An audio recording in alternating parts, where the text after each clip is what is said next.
as we go through, you'll be able to see where you could detect so much about a wine.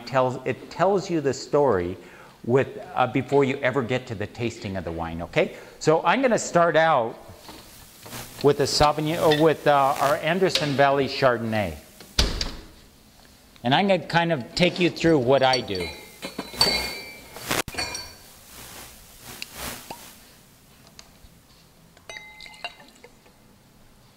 So this is our Anderson Valley. Anderson Valley, a little more inland over in Mendocino. So a little more inland, you get a little more heat. So you're getting a beautiful roundness and richness to this wine.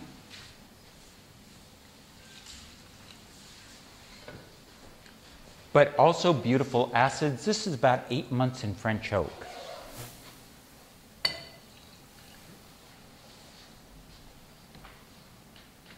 But I really love this wine. This wine stays at the winery and goes to our club members.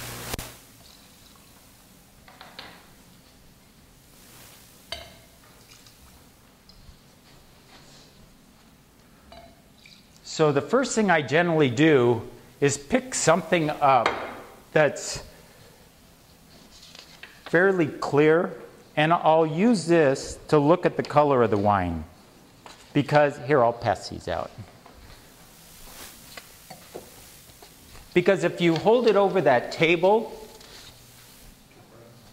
the brown color is going to change that color.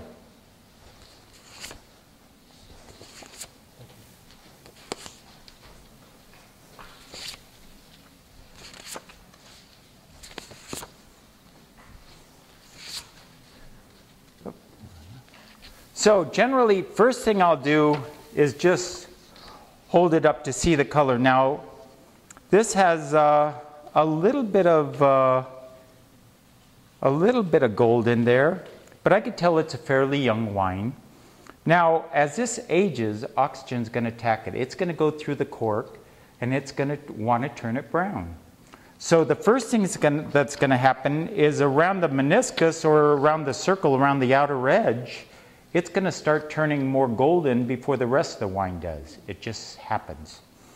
In white wines, they'll start turning more golden, and then it'll go deeper gold. And then as the center goes more deeper gold, the outside rim is going to turn a little almost root beer color.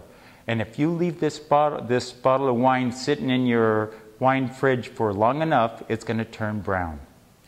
It's going to take many years, but it's going to turn brown.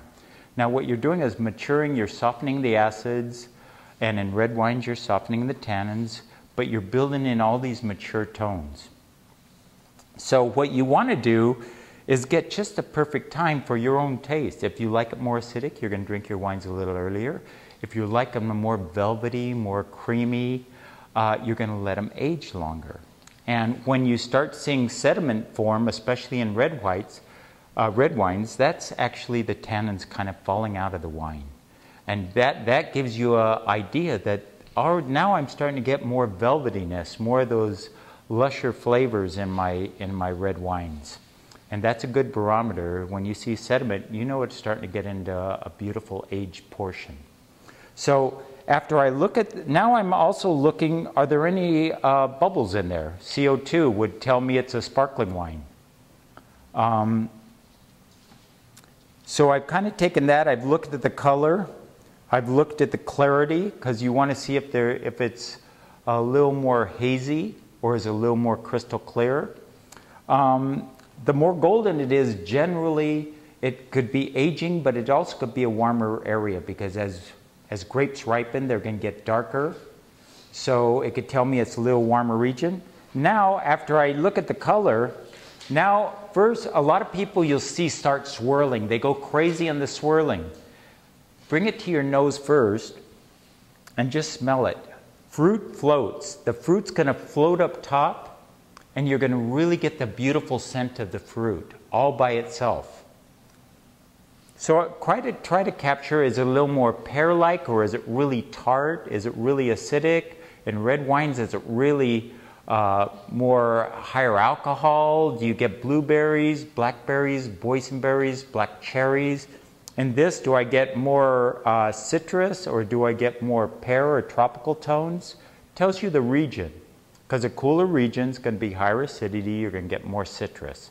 In a warmer region, you're going to get more of the pear, or in Sauvignon Blanc, you get more melon or kiwi. In a cooler area, you can get more of the tart grapefruit tones. In Pinot Noir, you're going to get more of the tart cherry. In a warmer region, you're going to get more of the blackberries and black cherry tones. Just, it's fruit ripening. The riper the fruit gets, the more sugar level and the more sweetness it's going to get, but it's going to pull it more towards those jammy characteristics of jam.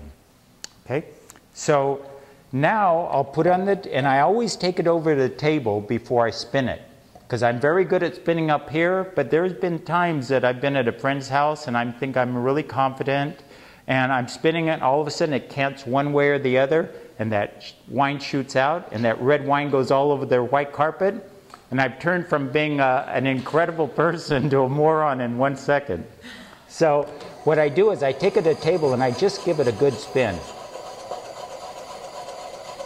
Now what you're doing is infusing oxygen into that wine and popping everything. Oxygen's going to help open up tannins and acids. Then I smell it again. So try that and you'll see you get more of the influence of a little more oak, a little more acids. Everything is building in there and you say, well, why didn't I do this first? Because you're just isolating fruit first. Now you're getting more of the oak influence and some other tones, it's kind of bringing you up to, but you've already picked out the fruit.